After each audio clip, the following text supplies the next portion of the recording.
وتفصيلا لما سبق، تم تسجيل بعمالة إزقان إيت ملول إصابة 69 عنصر من أفراد القوات العمومية، وإلحاق أضرار ب3 سيارات تابعة للقوات العمومية و4 سيارات تابعة للخواص، بالإضافة إلى 3 وكالات بنكية ووكالة للتأمين وصيدلية ومجموعة من المحلات التجارية. عمالة وجدة إصابة 51 عنصر وإلحاق أضرار ب40 سيارة ومحلين تجاريين. عمالة صخيرات تمارة إصابة 44 عنصر وإلحاق أضرار ب47 سيارة تابعة للقوات العمومية و13 سيارة تابعة للخواص. إقليم بني ملال إصابة 28 عنصر و7 سيارات تابعة للقوات العمومية. إقليم الرشيدية إصابة 13 عنصرا وإلحاق أضرار ب8 سيارات. إقليم بركان إصابة 10 عناصر وإلحاق أضرار ب12 سيارة تابعة للقوات العمومية. إقليم تيزنيت إصابة 8 عناصر وإلحاق أضرار بسيارة واحدة خاصة. إقليم القنيطرة إصابة 8 عناصر. إقليم شتوكا إتباها إصابة 5 عناصر وإلحاق أضرار ب12 سيارة تابعة للقوات العمومية وأخرى خاصة. عمالة الرباط إصابة 5 عناصر. إقليم قلميم إصابة 5 عناصر وإلحاق أضرار بسيارة واحدة.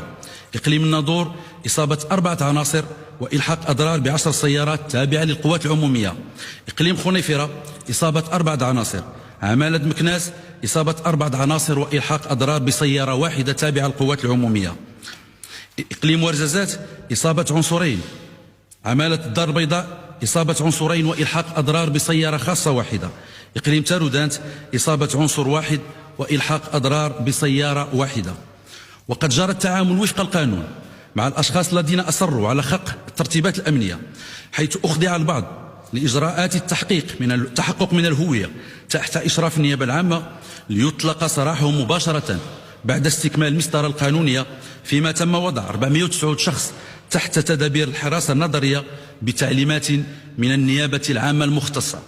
هذا وكانت بعض مناطق المملكة قد شهدت خلال الأيام الأخيرة تنظيم أشكال للتظاهر والتجمهر بالشارع العام تمت خارج الإطار القانوني، استجابة لدعوات مجهولة المصدر عبر وسائل التواصل الاجتماعي، حيث تدخلت القوات العمومية لفض هذه التجمعات بشكل حرصت فيه على الاحترام التام للمقتضيات القانونية والضوابط المهنية التي تحكم عملها.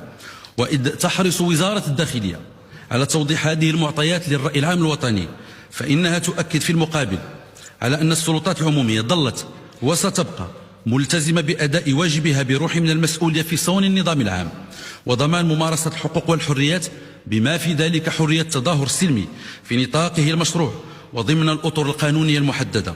وستواصل بما تفرضه المسؤولية المؤسساتية إجراءات حماية الأمن والنظام العامين، بما يقتضيه ذلك من تحفظ وضبط للنفس وعدم الانسياق وراء الاستفزازات من جهة، وبما يتطلبه ذلك من احترام دقيق للنصوص القانونية والضوابط المهنية من جهة ثانية.